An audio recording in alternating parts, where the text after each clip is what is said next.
దేవుడు విలియం బ్రహ్మం కూడా 7 కొండలు దాటి 7వ కొండ సన్సెట్ మౌంటైన్ పర్వతం అది. ఈ సన్సెట్ మౌంటైన్ పైన ఎప్పుడైతే ముఖ రూపం ఉన్నదో అక్కడికి వచ్చిన తర్వాత ఆ మేఘం ఆయన కలుసుకున్నది. హల్లెలూయా. అలాగే దేవుడు ప్రతి దానికి ఒక స్థలాన్ని కేటాయిస్తాడు, ఆ స్థలానికి వెళ్ళాలి. అయితే సాతాను కూడా ఒక పర్వతం ఉంది, సాతాను కూడా ఒక స్థలం ఉంది, సాతాను కూడా ఒక ప్రదేశం ఉంది. వాడు ఎన్నుకున్న స్థలం, వాడు ఏర్పాటు చేసుకున్న స్థలం అది ఏమిటంటే బబులోను అయి ఉన్నది. వాడి నివాస స్థలం ఏంటండి? బబులోను. వాడు ఏర్పాటు చేసుకున్న స్థలం. ఆ బబులోనులో నుంచే ఏర్పడుతున్న ఒక కాలం ఉంటుంది. చూడండి ఒకసారి మనం ఆదికాండంలోకి వెళ్దాం. ఆదికాండము మొట్టమొదటి అధ్యాయం.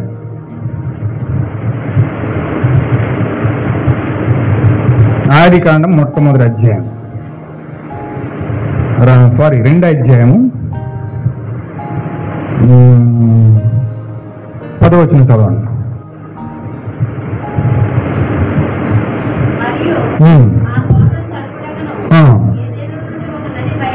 ఏదేను నుండి ఒక నది బయలుదేరిను, అక్కడ నుండి చీలిపోయి 4 శాఖలైంది. ఇప్పుడు అక్కడ ఏదేనులో నుంచి ఒక నది బయలుదేరి, ఒక సముద్రము బయలుదేరింది, ఒక నదిలాగా.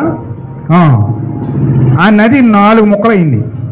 4 ముక్కలయ్యి ఆ 4 నదులైంది. అది మొదటి దాని పేరు సిహోను. అది హవీలా దేశము చుట్టూ పారుచున్నది.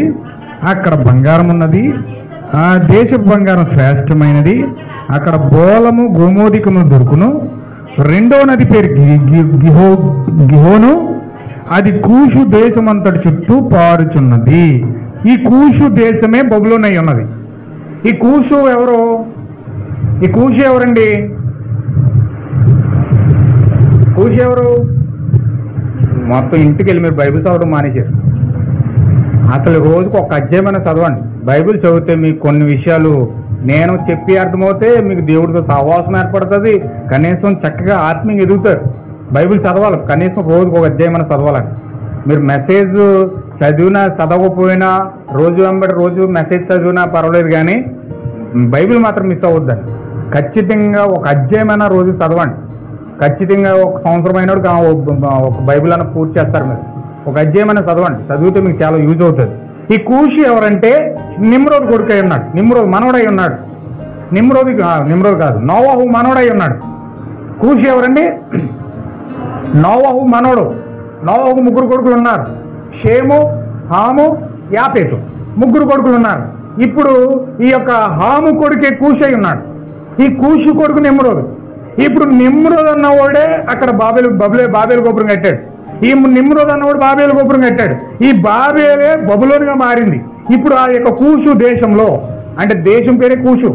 ఎందుకు కూషు అయిందంటే అక్కడ ఆ యొక్క మొట్టమొదటి విగ్రహారాధన ప్రారంభించిన నిమ్రోద్ కాదు, కానీ మొట్టమొదటిగా భూమి మీద విగ్రహారాధన ప్రారంభించింది కూషు అయి ఉన్నాడు. హల్లెలూయా. ఎవరండి? భూమి మీద మొట్టమొదటిగా విగ్రహారాధన ప్రారంభించింది ఎవరు? కూషు. గుర్తుపెట్టుకోండి, భూమి మీద మొట్టమొదటిగా విగ్రహారాధన ప్రారంభించింది కూషు అనమాట. ఈ కాలం మీద ప్రవక్త చెప్తున్నాడు, నికోలైతుల బీజము అనే మెసేజ్లో, నికోలైతుల క్రియలు అనే మెసేజ్లో, యెజబెలు మతము అనే మెసేజ్లో, 3 మెసేజ్లో చెప్తున్నాడు ఆయన ఏం చెప్తున్నాడంటే మొట్టమొదటిగా విగ్రహారాధన ప్రారంభించింది ఎవరంటే కూషు. వాడే మొట్టమొదటి ప్రజలకు దేవుడు అయ్యాడు. పరలోకంలో సాతానుడు ఎలాగైతే దేవునికి వ్యతిరేకంగా ఒక రాజ్యాన్ని కట్టాలని అతను ప్రేరేపించబడ్డాడో, భూమి మీద మొట్టమొదటిగా దేవునికి వ్యతిరేకంగా ఒక రాజ్యాన్ని కట్టాలి, నేను దేవుడిని అవ్వాలి అని మొట్టమొదటిగా ఆలోచించింది ఎవరంటే కూషు. మొట్టమొదటిగా ఆలోచించాడు. వాటిలో సాతాను ప్రత్యక్షంగా దిగిపోయాడట. సాతాను ప్రత్యక్షంగా ఎప్పుడైతే దిగాడో, కూషు ఎప్పుడైతే అందులో దిగాడో, కూషు వాడి ఆలోచన అంతయు కూడా అమలు చేసి, వాడి ప్రణాళిక అంతయు, రచన అంతయు అమలు చేసి, ఆ చిత్తాన్ని అంతా ఎవరికి అప్పచెప్పాడంటే నిమ్రోదుకి అప్పచెప్పాడు. ఆ నిమ్రోదు దేవాలయాన్ని కట్టాడు. ఎగ్జాంపుల్, దావీదు ఎలాగైతే మందిరం కట్టాలనుకున్నాడు, మందిరం కట్టాలనుకుని అతను ఏం చేశాడంటే దేవుడిని అడిగాడు, దావీదుకి మందిరం కడతానని. సో నాతాను ప్రవర్త ఓకే చెప్పేశాడు. అయితే దావీదు ఏం చేయాలి, నాతాను ప్రవర్త మళ్ళీ దేవుడు వచ్చి అన్నాడు, అతని చేతులు రక్తంతో నిండిపోయి కట్టడానికి వీల్లేదు, అతని కడుపును పుట్టిన కుమారుడు సొలొమోను కడతాడని చెప్పాడు. మళ్ళీ దావీదు దగ్గరికి నాతాను ప్రవక్త వచ్చి వెంటనే నువ్వు కట్టొద్దు, నీ కడుపును పుట్టిన కుమారుడు కడతాడని చెప్పాడు. అప్పుడు దావీదు ఏం చేశాడంటే మొత్తం సామాగ్రి అంతా, చర్చికి కట్టవలసిన సామాగ్రి అంతా, ఆ యొక్క దేవదారు వృక్షాలు, బంగారము, ఓలము, గోమోదికము అంత మొత్తం అంతా కూడా అంత గుడంలో దాచిపెట్టి అంత రెడీ చేసి మొత్తం మెటీరియల్ అంతా సిద్ధం చేసి సొలొమోనుకు అప్పగించాడు. హల్లెలూయా. ఆ సొలొమోను అతను కూడా కొంత గ్యాదర్ చేసి ఆ తండ్రిది ఇచ్చింది అతను తెచ్చింది కలిపి యెరూషలేము దేవాలయం కట్టాడు. అలాగే బాబేలు టవర్ కట్టడానికి సొలొమోను మందిరం ఎలాగైతే కట్టబడిందో సేమ్ అదే రూపంలో బాబేలు గోపురం నిమ్రోదు కట్టాడు. కానీ ప్రణాళిక అంతయు, మెటీరియల్ అంతయు, అక్కడ సామాగ్రి అంతయు, దాని తెలివితేటలు అంతయు, దాని రూపం అంతయు తెలుసుకున్నది ఎవరంటే కూషై ఉన్నాడు. అంటే దావీదు సొలొమోనులో జరగవలసిన కార్యము సాతాను ముందుగానే బాబేలు టవర్ కట్టేసాడు అక్కడ. హల్లెలూయా. బాబేలు టవర్ కట్టించేసి ఇప్పుడు ఆ బాబేలు టవర్ పునాది వేసింది ఎవరంటే కూషై ఉన్నాడు. ఇప్పుడు ఈ కూషు ఎక్కడున్నాడు? ఈ కూషు చుట్టూ ఏం పారుతుందండి? గిహోను నది వెళ్తుంది. హల్లెలూయా. రెండవ నది పేరేంటండి? గిహోను.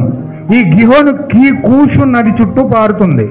ఈ కూషు ఎక్కడుందంటే, ఈ కూషు దేశం ఎక్కడుందంటే, ఇది ఇప్పుడు మనకు భౌగోళికంగా ప్రపంచ పటంలో మనం చూస్తే ఇప్పుడు ఈ కూషు దేశము, బబులోను దేశం అనేది బాబేల్ టవర్ ఎక్కడుందంటే ఇటలీ దేశంలో ఉంది. ఎక్కడండి? ఇటలీ. ఇప్పుడు ఇటలీ దేశంలోనే ప్రపంచానికి కేంద్ర బిందువు ఏంటంటే ఇటలీ. ఒకప్పుడు ప్రపంచానికి రాజధాని ఏంటంటే ఇటలీయే. ప్రపంచానికి ఇది వరకు రాజధాని ఏంటంటే ఇటలీయే. అక్కడే నెబుకద్నెజర్ అనే ఒక రాజు ఉన్నాడు, అక్కడి నుంచి పరిపాలించాడు. ఇటలీ దేశం నుంచి పరిపాలించాడు నెబుకద్నెజర్ రాజు. ఇప్పుడు ఆ యొక్క నెబుకద్నెజర్ రాజు బబులోను దేశాన్ని పరిపాలించాడు. బబులోను రాజు అతను. అయితే ఇప్పుడు ఆ యొక్క నది పారుతూ పారుతూ పారుతూ పారుతూ దాని యొక్క భాగమంతయు, మెటీరియల్ అంతా ఆ యొక్క ఏ దేశం చుట్టూ నిలబడిందంటే అది ఎక్కడుందంటే ఇప్పుడు వాటికన్ చుట్టూ ఉంది. హల్లెలూయా. ఆ యొక్క గిహోను నది చుట్టూ మధ్యలో ఒక దీవి వలె వాటికన్ సిటీ ఉంది. ఏమన్నా వింటున్నారా? ఇది ఏదో కథలు చెప్పట్లేదు మీకు, ఇది రియల్గా మనం చూసే సన్నివేశం. అది బైబిల్లో ఏదైతే చెప్పాడో మనం అక్కడ కళ్ళారా చూసే సన్నివేశం. అది బైబిల్ కథలు చెప్పట్లేదు. కానీ అక్కడ వాటికన్ చుట్టూ ఉన్నది ఏంటంటే గిహోను నది ప్రవహిస్తూ ఉంది. ఆ గిహోను నది చుట్టూ ఉన్నది ఏంటంటే ఆ యొక్క ఒక దీవులు, మన అండమాన్ దీవులు ఉన్నాయి కదా, ఇండియాలో అండమాన్ దీవులు ఉంటాయి. సముద్రం చుట్టూ, సముద్రం అంతా చుట్టూ ఉంటుంది, మధ్యలో అండమాన్ ఉంటుంది. అలాగే ఆ యొక్క వాటికన్ సిటీ ఉంది, దాని చుట్టూ గిహోను నది ప్రవహిస్తూ ఉంది. అంటే ఇప్పుడు బైబిల్ ప్రకారంగా ఆ బబులోను దేశంలో ఆ యొక్క వాటికన్ సిటీలో, రోమ్ అనే దేశ ప్రాంతంలో, సిటీలో వాటికన్ సిటీ అనేది ఒక దేశం. హల్లెలూయా. అంటే దాన్ని పట్టుకుని పునాది వేసింది ఎవరంటే ఆ 7 కొండలు ఎక్కడున్నాయంటే ఇప్పుడు వాటికన్ సిటీలో ఉన్నాయి. ఎక్కడున్నాయండి? 7 కొండలు. ఒకటేమో వాటికన్ సిటీలో ఉన్నాయి, రెండోదేమో అమెరికాలో ఉన్నాయి, మూడోది ఇండియాలో ఉన్నాయి. 3 చోట్ల ఉన్నాయి. కానీ ఇక్కడ ప్రకటన గ్రంథం 17 అధ్యాయంలో ఎవరి కోసం చెప్తున్నాడు చూడండి ఒక్కసారి. 17 మొదటి నుంచి చదవండి.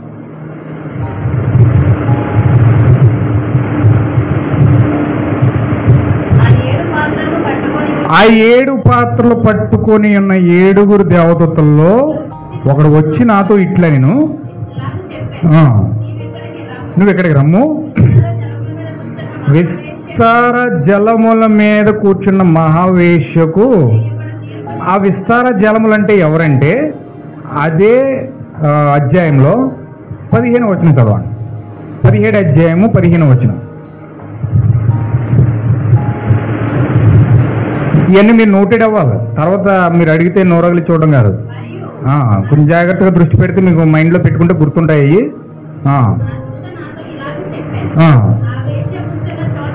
ఇప్పుడు ఆ మహావేశ కూర్చున్న చోటు నువ్వు చూచినా జలం ఇక్కడ ఏం చెప్పాడు 17 అధ్యాయంలో మొదటి వచనంలో విస్తార జలముల మీద కూర్చున్న మహావేశ్యకు అన్నాడు. ఇక్కడ ఏం చెప్తున్నాడు 15వ వచనంలో ఆ వేశ్య కూర్చున్న చోట నువ్వు చూసిన జలములు ఏంటంటే ప్రజలు అంటున్నాడు. ఏంటండి అయ్యి అంటే ప్రజల మీద మహావేశ్య కూర్చుందనమాట. తర్వాత జన సమూహములు అంటే జనములు అంటే జనముల మీద ప్రజల మీద ఈ మహావేశ్య కూర్చుని ఉన్నది. హల్లెలూయా. ఇక్కడ 17 అధ్యాయం స్టార్టింగ్ లో ఏమంటున్నాడంటే విస్తార జలముల మీద కూర్చున్న మహావేశ్య అన్నాడు. అంటే ఆ విస్తార జలములు ఏవో కాదు, జనములు జన సమూహాల మీద ఈ మహావేశ్య కూర్చుంది. అంటే ఏదో సముద్రం మీద కూర్చున్నట్టు కాదు. మనకు చిత్రం చూస్తే అది ఎలా ఉంటుందంటే విస్తార జలముల మీద సముద్రం మీద కూర్చున్నట్టు ఉంటుంది, అది అలా కనపడుతుంది. కానీ ఇక్కడ దాని అర్థం ఏం చెప్తున్నాడంటే అదే యోహాను మళ్ళా రాస్తున్నాడు, ఆ విస్తార జలములు ఏదో కాదు, అవి జనములు జన సమూహములు అని చెప్తున్నాడు. అంటే జనములు జన సమూహముల మీద ఈ మహావేశ్య ఉన్నది. ఎలా ఉన్నది?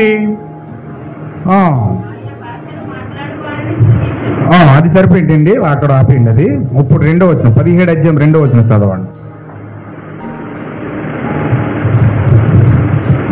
ఈ మహావేశ్యకు చేయబడి తీర్పు నీకు కనపరిచేదను. భూరాజులు ఆమెతో విచారించిరి, భూ నివాసులు ఆమె వ్యభిచార మధ్యంలో. అండి ఏం మాట్లాడుతున్నా చూడండి, బైబిల్ మీరు ఒకసారి అది పరిశీలనగా చూస్తే అక్కడ ఏమంటున్నాడంటే భూరాజులు అంటే భూమిలో ఉన్న ప్రతి రాజు ఆమె వ్యభిచారంలో మత్తులైపోయాడు. ఇది ఏదో భౌతికమైన వ్యభిచారం కాదు, బైబిల్ ఒక ఆత్మ సంబంధమైనది. కాబట్టి ఆత్మ సంబంధమైన మద్యం ఎప్పుడైతే ఆమె తాగుతుందో భూమి రాజుల్లో ప్రతి ఒక్కరు అంటే భూమి మీద పుట్టిన ప్రతి దేశపు రాజు ఆమెకు వ్యభిచార మద్యంలో మత్తులైపోయినలే. మీకు ఇందాక చెప్పాను వ్యభిచార మద్యం అంటే ఏంటి? త్రిత్వం యొక్క బోధ, ముగ్గురు దేవుళ్ళని నమ్మడం. ఏంటండి అందరూ చెప్పాలి నాకు, ముగ్గురు దేవుళ్ళు నమ్మడమే వ్యభిచార మద్యం. అంటే రోమన్ క్యాథలిక్ మెయిన్ పునాది ఏంటంటే ముగ్గురు దేవుళ్ళు. వాళ్ళ బేస్మెంట్ ఎక్కడ పడింది? ముగ్గురు దేవుళ్ళ మీద పడింది. బ్రహ్మ విష్ణు మహేశ్వర అని ఇండియన్స్ అంటే, అక్కడ రోమ్లో వాళ్ళ పునాది ఏంటంటే రోములాస్ అంటారు. రోములాస్ అంటే అర్థం ఏంటంటే వాళ్ళు రోములాస్ అని పిలుస్తారు, అంటే ఇద్దరు కుమారులు ఆ రోమ్ను ప్రారంభించారని. కానీ దానికి యొక్క త్రిత్వం ఏంటంటే ట్రినిటీ ఏంటంటే సెమిరామిస్, కూషు, నిమ్రోద్. ఈ సెమిరామిస్ ఎవరంటే కూషు భార్య, నిమ్రోద్ ఎవరంటే కూషు కొడుకు. కూషు భార్య కూషు కొడుకు నిమ్రాదు. నిమ్రోదేమో కూషు కొడుకు, సెమిరామిస్ ఏమో కూషు భార్య. కానీ విచిత్రం ఏంటంటే నడి వయసులోనే కూసు చచ్చిపోయాడు. ఈ కన్న కొడుకే తన సొంత తల్లిని భార్యగా చేసుకుని ఆమె ప్రెగ్నెంట్ అయింది. కన్న కొడుకు ఇప్పుడు నీకు పెళ్ళి అవ్వలేదు కదా, భర్త చచ్చిపోడు కదా, నువ్వు ప్రెగ్నెంట్ అయ్యావు అంటే అలా ఎవరు చెప్తారు? ఎవరన్నా అడిగారు అనుకోండి, నీకు భర్త లేడుగా, చచ్చిపోడు కదా, నువ్వు ఎలా ప్రెగ్నెంట్ అయ్యావు అని 10 మంది అడుగుతారు. ఈమెమో ఆ దేశానికి రాణి. ఆ రాణిని నువ్వు భర్త లేకుండా ప్రెగ్నెంట్ అయ్యిందంటే ప్రజలు ఏమనుకుంటారు? మా రాణి వేశ్య అనుకుంటారు. అవునండి, అనుకుంటారు అనుకోరా? మా రాణి వేశ్య అని నిందపడిపోద్దు. ఇప్పుడు ఏం చేయాలంటే ఇప్పుడు ఈ రాణి గారు ఏం చేశారంటే, ఈ సెమిరామిస్ ఏం చేసిందంటే నా మీద నింద పడకుండా ఉండాలంటే నేను ఏం చేయాలి? సొల్యూషన్ వెతకాలి. చాలా మంది తప్పులు దాయడానికి సొల్యూషన్ వెతుకుతారు, చాలా సొల్యూషన్ వెతుకుతారు అనమాట. అంటే ఏ మార్గం గుండా తప్పించుకోవడానికి అవకాశం ఉంటుందో వెతుకుతారు, దాడులు వెతుకుతారు. ఇలా వెతుకుతుంది సెమిరామిస్. వెతికితే ఒక ఆన్సర్ దొరికింది. ఆన్సర్ ఏం దొరికిందంటే నా భర్త బతుకున్నప్పుడు ఏమన్నాడంటే నేను దేవుణ్ణి, నేను సూర్యుల్లో నుంచి పుట్టాను, తిరిగి నేను సూర్యుల్లోనే కలిసిపోతాను, చచ్చిపోయిన తర్వాత నేను సూర్యుల్లో కలిసిపోతాను, మొంగట్టుకుంటే నేను మరలా తిరిగి సూర్యుల్లోనే కలిసిపోతాను అని చెప్పి మాట్లాడుతూ ఉండేవాడు. చచ్చిపోయాడు. ఇప్పుడు నీకేం దొరికింది? నా భర్త బతుకున్నప్పుడు సూర్యుల్లో కలిసిపోతానని చెప్పాడు. సూర్యుల్లో కలిసిపోయి సూర్యుడి యొక్క కిరణాలు నన్ను తాకడం వలన సూర్యుడి వల్ల నేను ప్రెగ్నెంట్ అయ్యాను అని చెప్పి ఆమె ఏం చేసింది తెలుసా? డెలివరీ అవ్వగానే ఎవరికి తెలియకుండా ఆ బాబుని తీసుకెళ్లి ఒక పచ్చని చెట్టు కింద పడుకోబెట్టి సూర్యకిరణాలు పడేటట్లుగా ఆ కుమారుని తీసుకొచ్చి అక్కడ పడుకోబెట్టింది. హల్లెలూయా. మీకు తెలుసా క్రిస్మస్ ట్రీ ఎందుకు పెడతారు? క్రిస్మస్ ట్రీ పెడతారు కదా. క్రిస్మస్ ట్రీ ఎందుకు పెడతారు తెలుసా? ఆ చెట్టు కిందే ఆ నిమ్రోజు ఆ సెమిరామిస్కు పుట్టిన బాలుడు తమ్ముజు, ఆ తమ్ముజుని పడుకోబెట్టింది. ఆ నిమ్రోజుకి సెమిరామిస్కి పుట్టిన అక్రమ సంబంధం వలన పుట్టిన కుమారుడు తమ్ముజు, ఆ తమ్ముజుని పడుకోబెట్టింది. ఆ పడుకోబెట్టి ఆ క్రిస్మస్ ఆ యొక్క చెట్టు పక్కనే పడుకోబెట్టి సూర్యకిరణాలు పడేటట్టు చేసి అందరిని పిలిచి, సహోదరులారా సహోదరి మనులారా, విచిత్రం ఏంటంటే సూర్యుడు నా గర్భాన్ని పుట్టాడు, ఈడుగో కుమారుడు అన్నది. ఇది ఎలాగున్నదంటే బైబిల్ కాపీ. త్వరలో గాబ్రియల్తో వచ్చి మరియమ్మ చెప్తుంది, నువ్వు పరిశుద్ధాత్మ కమ్ముకొని నువ్వు కుమారుని కంటావు, ఆయనకి ఇమ్మానుయేలు అని పేరు పెడతావు అని గాబ్రియల్ దూత చెప్పడం. ఎప్పుడైతే ఈ ప్రణాళిక అంతా సగం ప్రణాళిక సాతానుకు తెలుసు కాబట్టి ఆ పురుషుడు లేకుండా గర్భవతి అవుతుంది. ఎలాగా? పరిశుద్ధాత్మ ద్వారా. ఆమె పరిశుద్ధాత్మ గర్భవతి అవుతుంది కాబట్టి ఆ ఆలోచన ముందుగానే సెమిరామిస్ ఆలోచించేసి సూర్యుడు నన్ను కమ్ముకున్నాడు, నేను ప్రెగ్నెంట్ అయ్యాను, ఇదిగో బాలుడు అన్నది. వాళ్ళందరూ ప్రజలు గుడ్డోలు కదా, ఏది చెప్తే అది నమ్మేస్తారు. రాజుగారు ఏం చెప్తే దాన్ని చెయ్యి అంటారు. ఇప్పుడు సంఘాలు ఏమంటున్నాయి, సంఘ పాస్టర్ ఏం చెప్తే దాన్ని చెయ్యి అంటారు. వీళ్ళు అసలు బైబిల్ ఏం రాయబడి ఉంది, వాక్యమే రాయబడి ఉంది, ఏం చెక్ చేయరు, దాన్ని ఏం పరిశీలించరు. సంఘం ఏం చెప్తే దాన్ని చెయ్యి, అక్కడ పాస్టర్ ఏం చెప్తే దాన్ని చెయ్యి, అక్కడ సెమిరామిస్ ఏం చెప్తే దాన్ని చెయ్యి అన్నారు. అంతే. వెంటనే ఆ యొక్క పుట్టిన కుమారుడు తమ్ముడు ఎలాగైపోడు నేర్చుకుని అయిపోడు, ఆ తమ్ముడు ఎలాగైపోడు నేర్చుకుని అయిపోడు. ఆ చెట్టుకి ఒక ఇంపార్టెన్స్ వచ్చేసింది. యేసుక్రీస్తు పుట్టిన స్థలము ఈ యొక్క చెట్టు, ఇది క్రిస్మస్ ట్రీ, అద్భుతమైన చెట్టు, పట్టుకొచ్చి మనం పక్కనెట్టుకున్నాం. హల్లెలూయా. అంటే ఒక అక్రమ సంబంధం వలన ఒక కన్న తల్లికి కొడుకు ప్రెగ్నెంట్ చేస్తే పుట్టిన వాడే తమ్ముడు. ఆ తమ్ముజు అక్కడ పుడితే వాడిని అక్కడ పెట్టి వాడి యొక్క పేరుని అక్కడ నామకరణ చేసి, తమ్ముజు అంటే అదే టీమాస్. దాన్ని టీమాస్ అంటే చాలా మంది క్రిస్మస్ కార్డులు వేస్తారు. ఏమని వేస్తారు? తమ్ముజు మాస్ అంటారు. క్రిస్మస్ గ్రీటింగ్స్ కార్డు తమ్ముజు మాస్ ఎడతారు, ఎక్స్మాస్ అని ఎడతారు. కొంతమంది క్రైస్మాస్ అని ఎడతారు. అంటే కొంతమంది క్రైస్మాస్ అంటే క్రీస్తు ఆరాధన, తమ్ముజు మాస్ అంటే తమ్ముజు ఆరాధన. ఈ రెండు తెలియని ఏం చేయాలి? ఎక్స్మాస్ అని ఎడతారు. అంటే ఎవడో పుట్టుతారో తెలియదు, మొత్తం పండగని ఎక్స్మాస్ అని పెట్టుకుంటారు. అంటే డిసెంబర్ 24 నైట్ అర్ధరాత్రి 12 గంటలకు పుట్టినోడు ఎవడంటే తమ్ముడు పుట్టాడు. అర్ధరాత్రి పుడితే తెల్లరగట్లకు సూర్యకిరణాలు పడేటట్లుగా పడుకోబెట్టేసిందండి. అర్ధరాత్రి 12 గంటలకు పుట్టాడు వాడు. హల్లెలూయా. చూడండి, ఇక్కడ ఎప్పుడైతే ఈ కార్యం జరిగిందో ఈ త్రిత్వం ఏంటంటే, ఇప్పుడు ఆ యొక్క బబులోను త్రిత్వం ఏంటంటే, బబులోను దేవుళ్ళు ఎవరంటే సెమిరామిసు, కూషు, నిమ్రోదు. కూషు కాదు, కూషు పక్కెళ్ళిపోయాడు. సెమిరామిసు, నిమ్రోదు, తమ్ముజు, ఈ ముగ్గురు త్రిత్వం బబులోని యొక్క త్రిత్వం. ఈ బబులోని త్రిత్వం ఎలా మారిందంటే, కూషు, నిమ్రోదు, సెమిరామిస్ త్రిత్వం ఈ యొక్క క్రైస్తవంలోకి వచ్చినప్పుడు తండ్రి, కుమార, పరిశుద్ధాత్మ ముగ్గురు దేవులుగా మారింది. ఈ యొక్క హిందుత్వంలో మారింది, క్రిస్టియానిటీగా మారింది, ముస్లింగా మారింది. రకరకాల కోణంలో అందరూ కూడా ఈ త్రిత్వాన్ని పాటిస్తూ ఉంటారు. ఇప్పుడు మీరు చూడండి, యూట్యూబ్లో కొట్టు చచ్చిపోతున్నారు త్రిత్వం కోసం కొట్టు చచ్చిపోతున్నారు. ఎందుకంటే ఇప్పుడు ఇంకా తేలలేదు, అది తేలదు. ఎందుకంటే వాళ్ళు ఉన్నదే బబులోను, గందరగోళం, ఇంకా గందరగోళంకి వెళ్ళిపోతారు, కానీ అది మాత్రం తేలదు. హల్లెలూయా. ఎందుకంటే వాళ్ళు ఉన్నది బబులోను కాబట్టి ఇంకా బబులోన్లోకే. ఒకడేమో యేసుక్రీస్తు తండ్రి అయిన యెహోవాకు పుట్టాడు అంటాడు, ఇంకొకడు అంటాడు లేదు తండ్రి అయిన యెహోవాకు పుట్టలేదు, సాక్షాత్తు ఆయన కూడా యెహోవా ఎలాగైతే పుట్టాడో అనాది కాలంలో యేసుక్రీస్తు అలాగే ఉన్నాడు అంటాడు. అంటే యెహోవాకి యేసుక్రీస్తు పుట్టాడని ఒకడు అంటున్నాడు. లేదు పుట్టగా అక్కడ లేదు, డైరెక్ట్గా యెహోవా యేసుక్రీస్తు అక్కడ ఉన్నారు అంటున్నాడు. ఇంకొకడు అన్నాడు అది 2 తప్పు, 3 యెహోవాలు ఉన్నారండి ఒకడు. ఆ 3 తప్పు. ఇంకొకడు అన్నాడు ఇక్కడ ఒక త్రిత్వం ఉంది, ఆయన తండ్రి, కుమారుడు, పరిశుద్ధాత్మ 3 ఏకమై ఉన్నారు అంటున్నాడు ఒకడు. హల్లెలూయా. కట్టి కొట్టి చచ్చిపోతున్నారండి.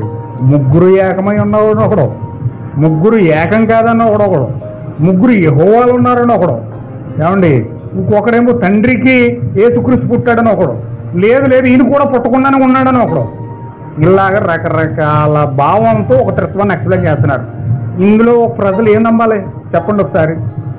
ఎవరు ఇప్పుడు క్రైస్తవులు ఎలా నమ్ముతారు?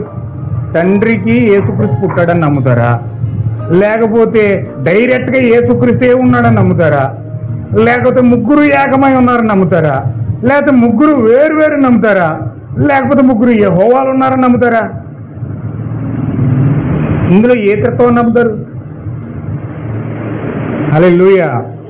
ఎందుకు అలా నమ్ముతారంటే, ఎందుకు అలా గందరగోళం పడుతున్నారంటే, దేవునికి ఒక క్రమం ఉంది.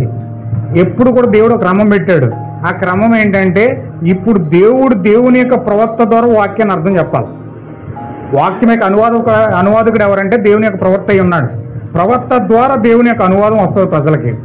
కానీ ఇక్కడ ఇజ్రాయేలీలో ప్రవక్త ఉన్నాడు, ప్రవక్త ద్వారా వర్తమానం అందుకుంటున్నారు ఇజ్రాయేల్ అందరూ. కానీ ఐగుప్తు దేశంలో ప్రవక్త లేడు. ఐగుప్తు దేశంలో ప్రవక్త అంటే వారికి తెలియదు. ఎవరికి వాళ్ళే రాజులు, ఎవరికి వాళ్ళే మేధావులు, ఎవరికి వాళ్ళే చట్టం రాసేస్తారు, ఎవరి చట్టం వాళ్ళదే. అలాగే ఈరోజు క్రిస్టియానిటీలో ఏమైందంటే ఎవరి చట్టం వాళ్ళదే, ఎవరి బోధ వాళ్ళదే, ఎవరికి ఏ విధంగా దేవుడు బయలుపరిచేస్తున్నాడో అలా బయలుపరిచేస్తున్నాడు.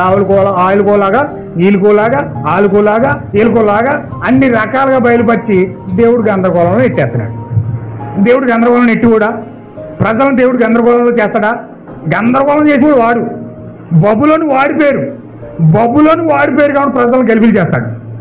వాడిదొకటిది వీడి సిద్ధాంతం, వాడి సిద్ధాంతం అన్ని సిద్ధాంతాలు తీసుకొచ్చి ప్రజల్లో పెట్టేటప్పటికి వీళ్ళు ఎవరు నమ్మాలో తెలియక ఎందుకు వచ్చిన క్రిస్టియానిటీలో బాబు వీళ్ళే కొట్టు చచ్చిపోతున్నారు. ఎందుకు దీన్ని నమ్మికంటే ఆ హిందుత్వం కలిసిపోవడం బయట అని చెప్పేసి అందరూ కలిసిపోతున్నారు. ఎందుకని? గలిబిలి, భయంకరమైన గలిబిలి. ఆ గలిబిల్లో ఏం చేయాలో అర్థం కాని పరిస్థితి. వెళ్ళిపోయి మొత్తం అని వదిలేసి నాకు ఏమీ వద్దని చెప్తున్నా. ఎందుకని? ఆ గలిబిలి చేసి దేవునికి దూరం చెయ్యాలని వాడి ప్రణాళిక. హల్లెలూయా. అయితే ఇక్కడ 17 అధ్యాయం చూడండి, వీడేం చేస్తున్నాడు చూడండి.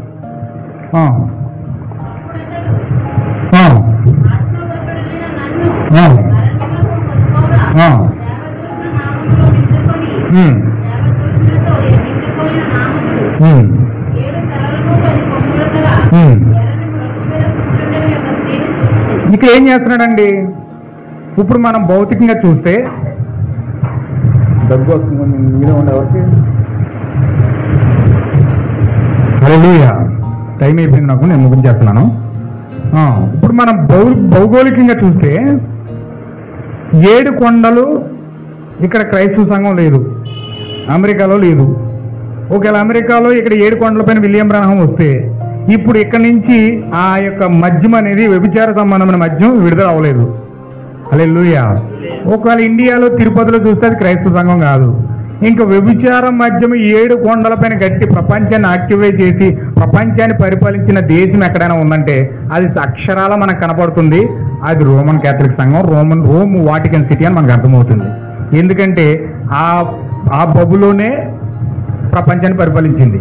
ఒకప్పుడు కాన్స్టాంటైన్ పరిపాలించాడు, హెరోదీలు పరిపాలించారు, రాజులు పరిపాలించారు, అక్కడ చక్రవర్తులు వచ్చారు, అక్కడ ప్రపంచాన్ని నెబుకద్నెజరు మొత్తం ప్రపంచాన్ని ఆక్యుపై చేశాడు. హల్లెలూయా. అక్కడ ప్రపంచాన్ని అంతా ఆక్యుపై చేసి పరిపాలించింది బబులోను రాజు నెబుకద్నెజరు అయి ఉన్నాడు.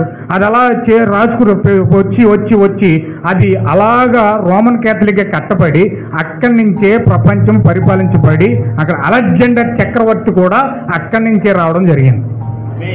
హల్లెలూయా. గ్రీకు సామ్రాజ్యం నడిచింది. అక్కడ అన్నీ కూడా నడుచుకుంటూ మన దానియేలు గ్రంథంలో చూస్తాం. 5 రాజ్యాలు ఉన్నాయి. ఒకటి బబులోను రాజ్యం, బబులోను నుంచి మాదీయ పారసీకులు వచ్చారు, మాదీయ పారసీకుల నుంచి తర్వాత గ్రీకీలు వచ్చారు, గ్రీకుల నుంచి మళ్ళీ రోమ్ దాన్ని స్వాధీనం చేసుకుంది, రోమ్ నుంచి అది అలాగా అన్యజనుల ప్రాంతాలకు విస్తరిస్తూ ఉంది. అది 5 రాజ్యాలు మనం చూస్తున్నాం. 5 రాజ్యాలు అయిపోయిన తర్వాత క్రీస్తు రాజ్యం రాబోతా ఉంది. హల్లెలూయా. అయితే ఇక్కడ బబులోను రాజ్యము ప్రపంచాన్ని పరిపాలించినట్లుగా మనం చూస్తూ ఉన్నాం. ఇప్పుడు బబులోను రాజ్యమే ఇప్పుడు మర్మయుక్తమైన బబులోనుగా అది వాటికన్ సిటీలో కట్టబడింది.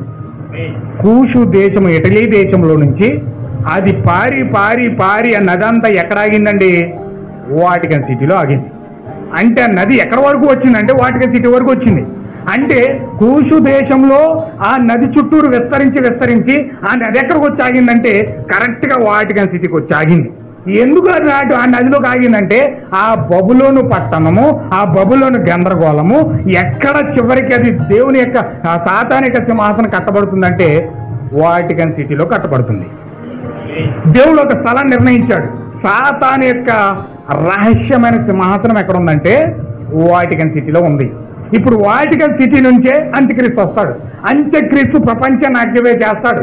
అది ఆ యొక్క మట్టి, ఆ యొక్క ఇనుము కలవని ఒక రాజ్యం. అది ఆ రాజ్యమే అంత్యక్రీస్తు యొక్క రాజ్యము. అది కలిసినట్టుగా ఉండే రాజ్యము, మట్టి ఇనుము కలిసే రాజ్యము. అక్కడ అంత్యక్రీస్తు యొక్క పరిపాలన కొనసాగుతూ ఉంది. అంటే దేవుడు దానియేలు ద్వారా నిలబెట్టిన, నెబుకద్నెజరు ద్వారా నిలబెట్టిన విగ్రహము ఎక్కడ ఉందంటే ఆ మట్టి ఇనుము పొసకని రాజ్యం ఎక్కడ ఉందంటే ఎక్కడ నిలబడిందని చివరికి వాటికన్ సిటీలో ఉంది. అంటే దానియేలు నిలబెట్టిన ఆ యొక్క విగ్రహం, ఆ యొక్క 5 రాజ్యాలు కలిగిన విగ్రహము, ఆ ఇనుము మట్టి పొసకని రాజ్యం ఎక్కడ ఉందంటే ఇప్పుడు చివరికి ఎక్కడ ఆగిందంటే వాటికన్ సిటీలో ఆగింది. సాతాను సింహాసనం ఎక్కడుంది? హల్లెలూయా. ఏమండి, నా భావం మీరు అర్థం చేసుకున్నారు. ఈ వారం మీరు నేర్చుకోవాల్సిన అంశం ఏంటంటే సాతాను యొక్క సింహాసనము ఏదేను తోటలో మొదలై హవీలా దేశము గుండా మొదలై అలా అక్కడ మొదలైన ఆ యొక్క దేశము ఇప్పుడు ఎహెజ్కేలులోకి వచ్చేటప్పటికి ఆ కెరూబుగా ఎలా ఉన్నాడో, వాడు ప్రకటన గ్రంథంలోకి వచ్చేటప్పటికి ఏ విధంగా సంఘంగా కట్టబడ్డాడో, ఎక్కడ కట్టబడ్డాడో ఈరోజు మనం చూసాం. హల్లెలూయా. ఏదెను తోటలో కూషు పట్టణం గుండా ప్రవేశించిన హవీలా పట్టణము సాతాను యొక్క ఊట, సాతాను యొక్క నది, అది ఆ విధంగా ఎహెజ్కేలు గుండా వెళ్ళి వాడు పరలోకం నుంచి ఏ విధంగా పడ్డాడో మనం చూసాము. వాడు ఇప్పుడు ప్రకృతి పరంగా, భౌగోళికంగా ఇప్పుడు రోమన్ వాటికన్ సిటీలో ఒక రోమన్ క్యాథలిక్ సంఘముగా అక్కడ కట్టబడ్డాడు. ఆ ఏదేను తోటలో ఏదేనులో నుంచి ప్రవహించిన హవీలా యొక్క నది వాటికన్ సిటీలో ఆగింది. హల్లెలూయా. అంటే ఇప్పుడు సాతాను యొక్క సింహాసనం ఎక్కడ ఉందండి? వాటికన్ సిటీలో ఉంది. ఇప్పుడు వాటికన్ సిటీలో నుంచే ప్రపంచానికి వ్యభిచార మద్యం సరఫరా అవుతుంది, త్రిత్వం యొక్క బోధ సరఫరా అవుతుంది. ఇవన్నీ కూడా సంఘాలలో వచ్చిన బోధ, సంఘాలలో వచ్చిన తండ్రి కుమార పరిశుద్ధాత్మలో బాప్తిజం, సంఘాలలో వచ్చిన బలారాధన, ఇవన్నీ ఎక్కడి నుంచి వస్తున్నాయంటే సాతాను యొక్క సింహాసనం నుండి ఉన్నాయి. హల్లెలూయా. ఇప్పుడు వీడు ఎలాగ కదులుతున్నాడో ఈరోజు మనం చూసాం. ఖచ్చితంగా వీడి యొక్క రాకడ మనం చూస్తూ ఉన్నాం. ఇంకా మనం పూర్తిగా మొత్తం డీప్గా వెళ్ళి ఈ విషయాలన్నీ తెలుసుకుని అసలు మన విమోచన ప్రణాళిక మనం పొందుకోవడానికి సాతాను ఏ విధంగా ఉపయోగపడుతున్నాడో మనం చూడాలి. హల్లెలూయా. ఇప్పుడు మనం విమోచన పొందడానికి సాతానుడు ఏ రకంగా ఉపయోగపడుతున్నాడు? ఏదైనా తోటలో వాడు విమోచన ఇవ్వడానికి అవ్వని పాపంలో పడేసి ఆ విధంగా పడవేయడానికి అనుకూలంగా దేవుడు తయారు చేస్తే సాతానికి ఆ యొక్క అవ్వ ఆకర్షించబడి వీళ్ళు అక్కడ పాపంలో పడిపోతే పౌలు ఏం చెప్పాడంటే, ఈ మాట చదివి నేను ముగించేస్తాను, చూడండి ఒకసారి. కొరింథీ పత్రిక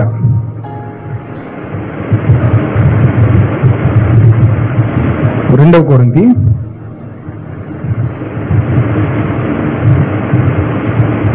11వ అధ్యాయం.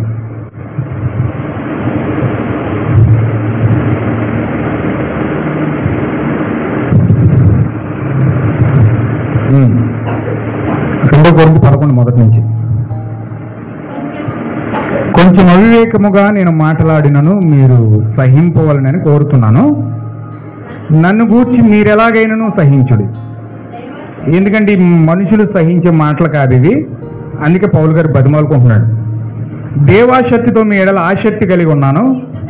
ఎందుకనగా పవిత్రురాలైన కన్యకగా ఒక్కడే పురుషునికి అనగా క్రీస్తునకు సమర్పణ చేయవలనని మిమ్మును ప్రదానం చేసి తిని గాని సర్పము తన కుయ్యెత్తి చేత అవ్వను మోసపరిచినట్లు మీ మనసులను చెరపబడి క్రీస్తు ఎడలనున్న సరళత నుండి పవిత్రత నుండి ఎట్లయినను తొలగిపోవునేమో అని భయపడుచున్నాను. ఏలయనగా వచ్చిన వాడెవడైనను మేము ప్రకటింపని మరి ఒక యేసును ప్రకటించినను. ఇద్దరు యేసులున్నారు. దేవుడు పౌలు గారి ద్వారా ప్రకటించిన యేసు వేరు, రోమన్ క్యాథలిక్ ద్వారా ప్రకటించిన యేసు వేరు. రోమన్ క్యాథలిక్ ద్వారా ప్రకటించిన యేసు తమ్మూదై ఉన్నాడు. పౌలు గారి ద్వారా ప్రవచించిన యేసేమో సాక్షాత్తు దేవుని కుమారుడై ఉన్నాడు. ఆమేన్, హల్లెలూయా. ఇక్కడ రెండు యేసులు ఉన్నారు. ఒక యేసుక్రీస్తు తమ్మూజు, కానీ యేసుక్రీస్తు రూపం వేసుకుని యాసం వేసుకుని ఉన్నాడు. ఒక యేసు ఏమో ఒరిజినల్. లేక మేము పొందని మరి యొక్క ఆత్మ, అంటే పరిశుద్ధాత్మ ఉన్నది, బ్రహ్మపరచు ఆత్మ ఉన్నది. ఏది మనం పొందుకున్నాం? పరిశుద్ధాత్మను పొందుకుంటున్నామా, బ్రహ్మపరచు ఆత్మను పొందుకుంటున్నామా? మీరు పొందిన సువార్త గాక మరి యొక్క సువార్త. రెండు సువార్తలు ఉన్నాయి. ఒకటి అబద్ధ సువార్త, తమ్మూజు ద్వారా వచ్చిన సువార్త. ఒకటి యేసుక్రీస్తు ద్వారా వచ్చిన సువార్త. అది అపోస్తుల ద్వారా ప్రభావితమైంది. ఇక్కడ తమ్మూజు ద్వారా వచ్చిన సువార్త రోమన్ క్యాథలిక్ ద్వారా ప్రభావితమైంది. ఏ సువార్తను మనం వెంబడిస్తా ఉన్నాం, ఏ సువార్తను మనం బోధిస్తా ఉన్నాం? ఒకవేళ రోమన్ క్యాథలిక్ ద్వారా వచ్చే సువార్తకు మనం పడిపోతామేమో. మీరు అంగీకరించినను మీరు వారిని గూర్చి సహించుట యుక్తమే. నేనైతే మిక్కిలి శ్రేష్ఠులైన ఈ అపోస్తుల కంటే ఈ లెస్స మాత్రమును తక్కువ వాడను కానీ తలంచుకుంటున్నాను.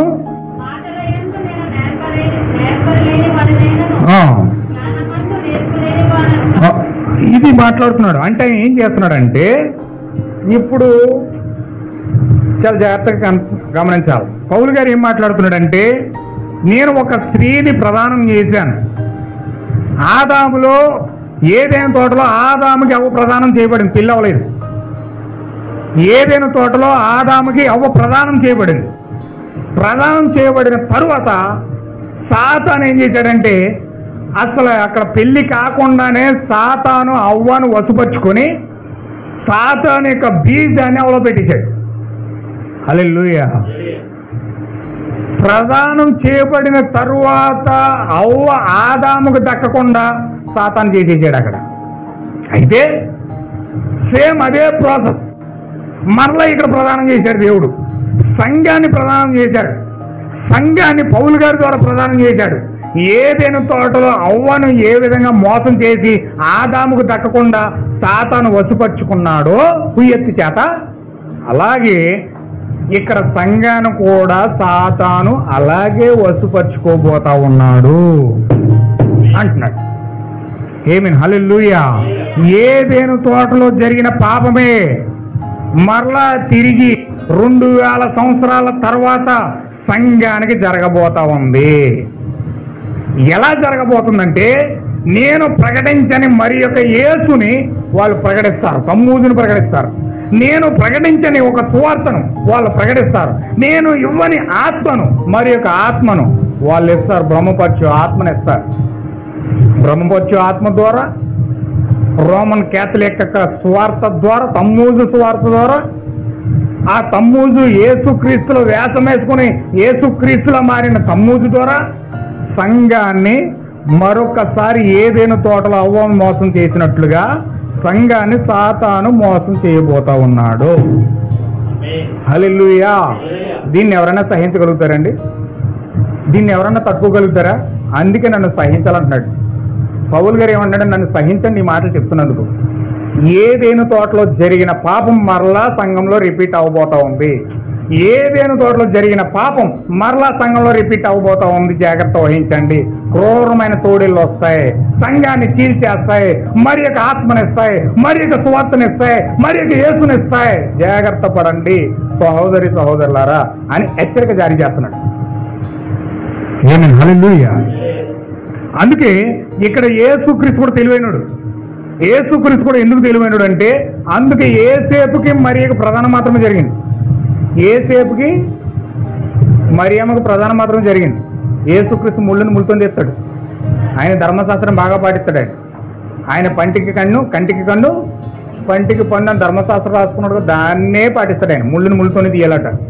అలాగే ఇప్పుడు సాతాను ఏదైనా తోటలో ఆదాముకు ప్రదానం చేయబడిన అవ్వను ఎలాగైతే తీసుకెళ్ళిపోయాడో, ఎలాగైతే గర్భంలో బీజం పెట్టించాడో, అలాగే దేవుడు కూడా ఏం చేశాడంటే ఇక్కడ ఆ యేసేపుకు ప్రదానం చేయబడిన ఆ యొక్క మరియమ్మను తీసుకుని ఆ పరిశుద్ధాత్మ కమ్ముకొండ ద్వారా దేవుని యొక్క బీజాన్ని అవగర్భంలో పెట్టాడు.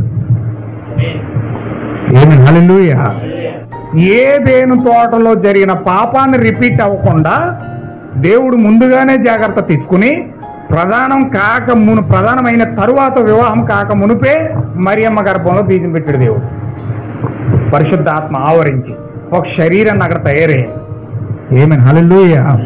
కానీ ఇక్కడ ఏం జరగబోతుందంటే ముందు సాతాను విత్తనం పెడతాడు, అది రూపం దాలుస్తుంది, కుమారుడు వస్తాడు. ఎవరు వచ్చారు? ఏదేని తోటలో సాతాను విత్తనం పెట్టాడు, రూపం దాల్చాడు, అక్కడ విత్తనం వచ్చింది. ఎవరు వచ్చారు? కయ్యను వచ్చాడు. అదో పాట అయిపోయింది. మరలా దేవుడు ఇక్కడికి వచ్చేసరికి, సంఘం దగ్గరికి వచ్చేసరికి సంఘంలో సాతాను పట్టుకొచ్చి విత్తనం పెట్టించాడు. పౌలు గారు చెప్పినట్లుగానే సాతాను కుయ్యెత్తి చేత వచ్చి 325వ శతాబ్దంలో సాతాను ఆత్మ సంబంధంగా విత్తనం పెట్టించాడు. అవు పడిపోయింది. ఆ నవీన వధువు పడిపోయింది. యెహోవా భార్య ఏదైనాలో పడిపోయింది. యేసుక్రీస్తు భార్య అంట పెంతెకొస్తలో పడిపోయిందంట, నైసియాలో పడిపోయిందంట. హల్లెలూయా. నైసియాలో పడిపోయిన తర్వాత విత్తనం వచ్చేసింది. ఆ విత్తనం ఏంటి అని చెప్పాలి. ఇప్పుడు ఏదేని తోటలో విత్తనం పెట్టాడండి. ఆ విత్తనం గర్భం దాల్చింది అవ్వ, రూపం దాల్చింది కయ్యను వచ్చేసాడు. అయిపోయింది. దానికి ప్రతిఫలంగా యేసుక్రీస్తు వచ్చాడు, విత్తనాన్ని మరియంలో పెట్టాడు. దానికి ప్రతిఫలంగా ఎవరు వచ్చారు?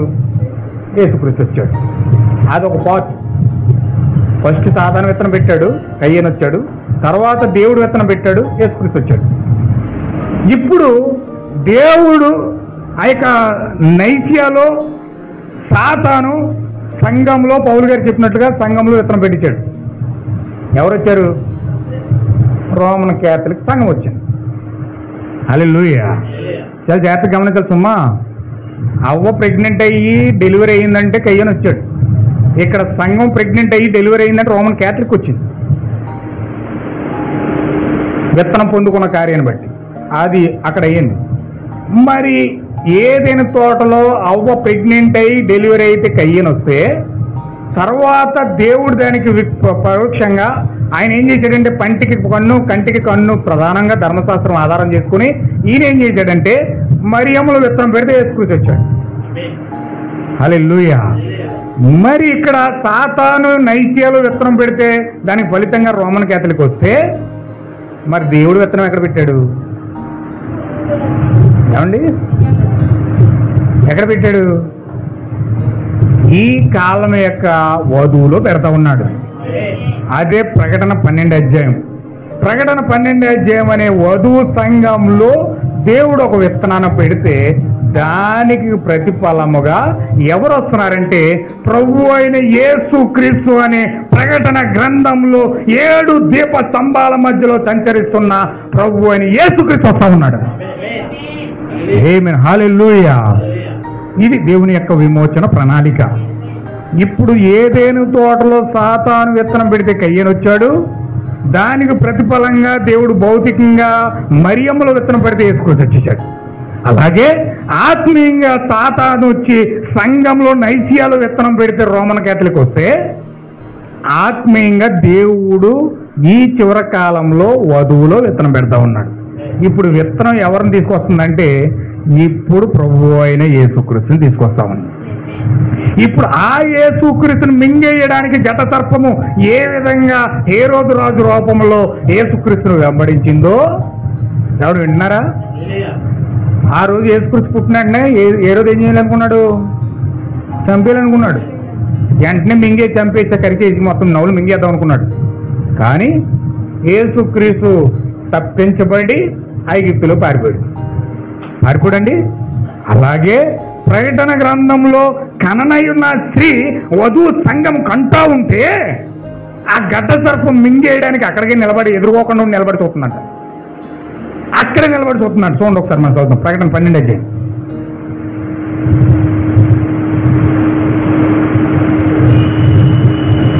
చదవండి.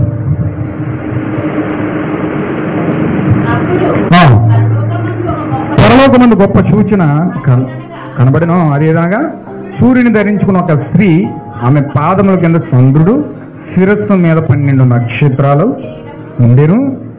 ఆమె గర్భవతి అయి ప్రసవ వేదన పడుతూ ఆ నొప్పులకు కేకలు వేయించిండెను. అంత పరలోకమని ఇంకొక సూచన కనబడింది. ఇదిగో ఎర్రని ఘట సర్పము. ఇదే రోమన్ క్యాథలిక్ సంఘం. ఈ ఎర్రని మహాఘట్ట సర్పం ఏదో కాదు, ఏదేనులో ఆది సర్పము ప్రకటన గ్రంథంలో ఘట సర్పంగా మారిపోయింది. ఏదేనులో ఆది సర్పం అని ఎందుకు అంటున్నారంటే అది సర్పంలో దూరింది. ఇప్పుడు ఘట సర్పం ఎందుకు అంటున్నారు? ఘటము అనగా శరీరం. ఏంటండి ఘటం అంటే ఏంటి? శరీరం, మట్టి శరీరం. అందుకే పేతురు గారు అంటాడు కదా, ఘటము చాలా బలహీనమైనది, భార్య బలహీన ఘటము అన్నాడు. ఘటం అంటే శరీరము. అంటే సాతానుడు ఒక శరీరంలోకి వచ్చాడు. ఏ శరీరం అది? మిస్టర్ జాన్ పాల్ పోప్ అన్నమాట. ఇప్పుడు మిస్టర్ జాన్ పాల్ పోప్ అనే శరీరంలో సాతాను ఆది సర్పము ఏదైనా తోటలో సర్పంలో నివాసం చేసినాడు, ఇప్పుడు పోపులో నివాసం చేస్తున్నాడు. ఆమేన్, హల్లెలూయా. ఇప్పుడు ఈ ఘట సర్పము ఎక్కడుంది? వాడు 7 తలలు 10 కొమ్ములు ఉండెను. ప్రకటన గ్రంథం 17లో చదువు మీద మనం 7 తలలు 10 కొమ్ములు ఉండెను. దాని తలల మీద 7 కిరీటాలు ఉన్నాయి. దాని తోక ఆకాశ నక్షత్రాల్లో 3వ భాగం నీచి. అంటే ప్రపంచంలో 3వ భాగం ఆక్రమించేసింది రోమన్ క్యాథలిక్ సంఘం. ప్రపంచ క్రైస్తవుల్లో ఎవరెక్కువ ఉన్నారో తెలుసు మీకు? ప్రపంచ క్రైస్తవులు రోమన్ క్యాథలిక్ ఎక్కువ ఉన్నారు. పెంతెకోస్తలు అంటే ఇక్కడెక్కడ కనపడతారు, జీడియంలు అంటే ఇక్కడెక్కడ కనపడతారు, లేకపోతే హెబ్రోన్లు అంటే ఇక్కడెక్కడ కనపడతారు. కానీ ఈ యొక్క క్యాథలిక్ అయితే ప్రపంచవ్యాప్తంగా ఉంది. మీరు అమెరికా వెళ్ళండి క్యాథలిక్ కనపడుతుంది, ఇజ్రాయెల్ వెళ్ళండి క్యాథలిక్ కనపడుతుంది, ఫిలిప్పీన్స్ వెళ్ళండి క్యాథలిక్ కనపడుతుంది, ఇరాన్ వెళ్ళండి, ఇరాక్ వెళ్ళండి, ఎక్కడికి వెళ్ళినా సరే క్యాథలిక్ కనపడతారు. అన్ని క్యాథలిక్ చర్చిలే. మీరు ఇజ్రాయెల్ అంతా మొత్తం ఆక్రమించేసి ఎక్కడ పెడితే అక్కడ చర్చిలు కట్టించారు. మీరు ఎక్కడికి వెళ్తే ఎక్కడ కొండలు చూసినా క్యాథలిక్ చర్చిలు కనపడతాయి. విజయవాడ వెళ్ళండి అక్కడ కొండ కనపడుతుంది, గౌరీపట్నం వెళ్ళండి అక్కడ కొండ కనపడుతుంది, మెదక్ వెళ్ళండి అక్కడ కొండ కనపడుతుంది. ప్రతి కొండ మీద ఆక్రమించే చర్చిలు కట్టేసింది వెళ్ళే. హల్లెలూయా. నా చిన్నప్పుడు అనుకోరు మా అమ్మ విజయవాడ కొండకి వెళ్ళను అండి, వీళ్ళు తీసుకెళ్ళారు అక్కడ విజయవాడ కొండకి. హల్లెలూయా. గౌరీపట్నం కొండకి ఏ కొండలు ఎక్కి అక్కడ మొత్తం దేవుడు కొండలు అన్నాడు. వీళ్ళు కూడా మొత్తం ఎక్కడ పడితే అక్కడ కొండలని ఆక్రమించేసి కొండలనే కట్టేసాడు చర్చిలు. ఏ కొండ చూసినా వాళ్ళే. మీరు చూడండి, కొండ ఎక్కడ కనపడితే అక్కడ చర్చి కట్టేస్తారు వాళ్ళు. హల్లెలూయా. అంటే ఇప్పుడు వీడు ఆకాశ నక్షత్రాల్లో 3వ భాగం నీచి. నక్షత్రాలు ఎవరు? నక్షత్రాలు ఎవరండి? దేవుని పిల్లలు. దేవుని పిల్లల్లో 3వ భాగాన్ని పడగొట్టేసాడు. 3వ భాగాన్ని పడగొట్టేసి వాళ్ళని సిద్ధాంతంలో కలిపేసి, సిద్ధాంతాలతో ఆక్రమించేసి, సంఘాల్లో కలిపేసి ఆడో సంఘం ఈడో సంఘం, ఆడో సంఘం ఈడో సంఘం, అందరూ సంఘాలు పెట్టేసి మా సంఘం కట్టిస్తున్నారు. 3వ భాగం వాడిదే ప్రపంచంలో అంతగా కట్టేసి ఇప్పుడు ఆ 3వ భాగం ద్వారా ఏం చేస్తున్నాడంటే చదవండి, ఇచ్చి వాటిని భూమి మీద పడేసాను. సంఘాలు వెళ్ళిపోయి అక్కడ జీడియం, ఇక్కడ మెథడిస్ట్, ఇక్కడ రోమన్ క్యాథలిక్, ఇక్కడ క్యాథలిక్, అక్కడ హెబ్రోను, ఇక్కడ పెంతెకోస్తు, అన్నీ ఆడి సంఘాలే. ఏమండి అన్ని ఆడి సంఘాలు అన్ని ఆడి సిద్ధాంతాలే ఉంటాయి అక్కడ. వాడు ప్రవేశపెట్టిన సిద్ధాంతాలే ఉంటాయి సంఘంలో. అన్నిటిని కలిపేసి భూమిపై పెట్టేసి ఇప్పుడు అన్నిటి ద్వారా ఏం చేస్తున్నాడు? కననై ఉన్న స్త్రీ కనగానే ఆమె శిశువు మృంగివేయవలెనని ఆ ఘట సర్పము స్త్రీ ఎదుట నిలవబడెను. ఆమేన్, హల్లెలూయా.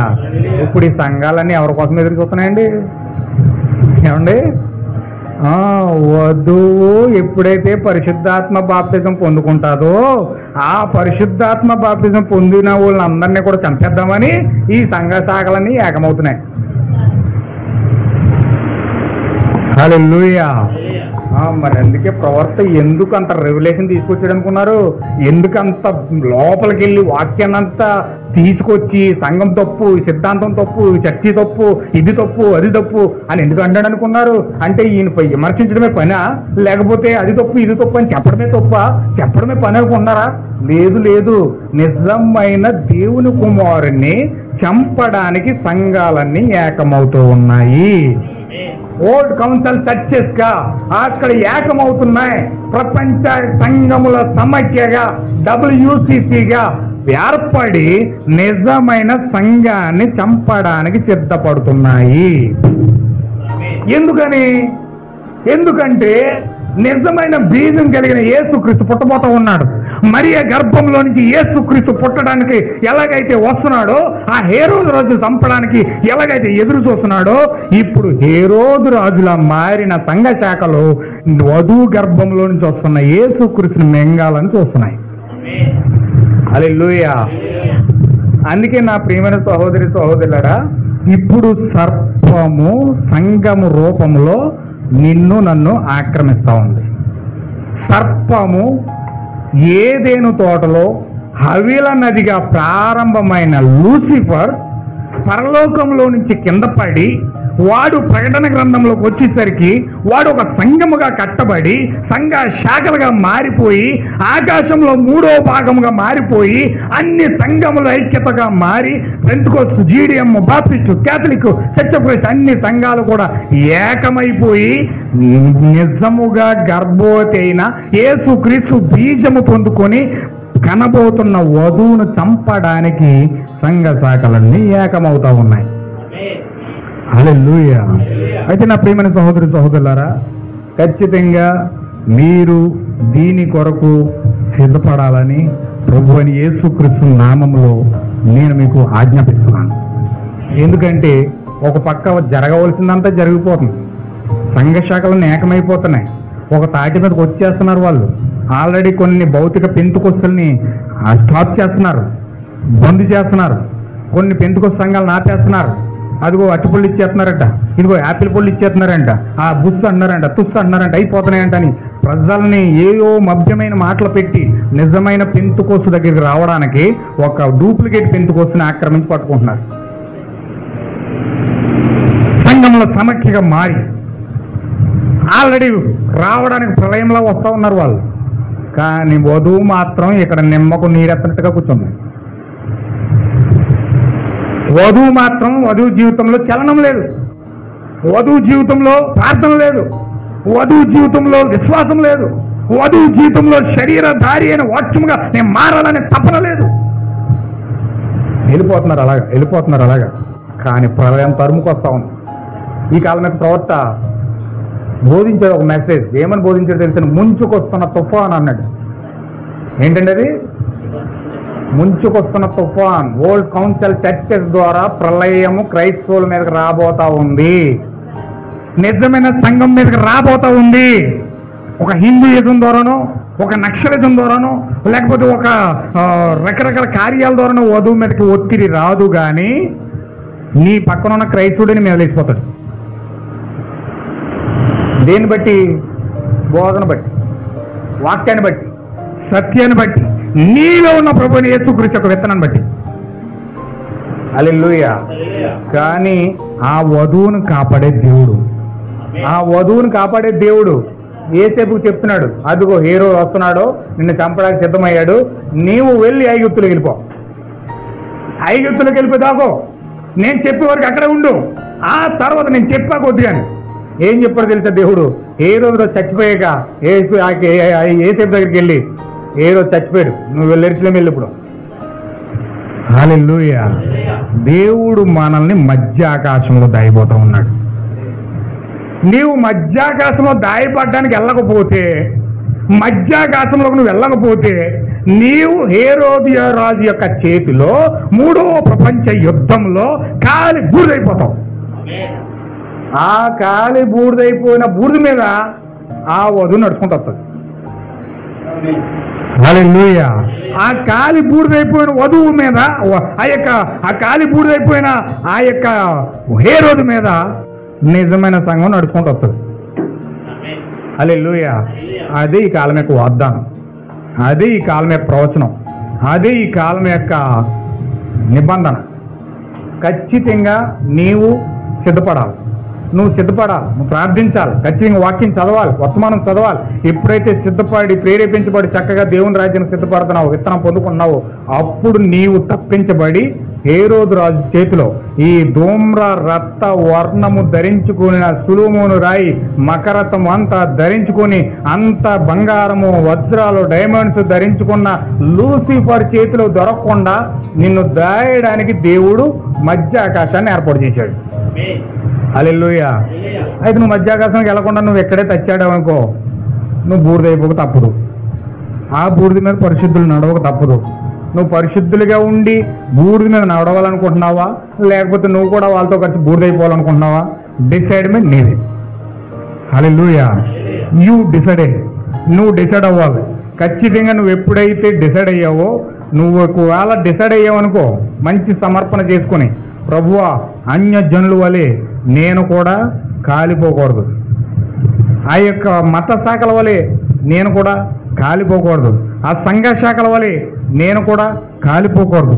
ఖచ్చితంగా నేను విమోచించబడిన వారు మాత్రమే ఆ బూడిద నడుస్తారు.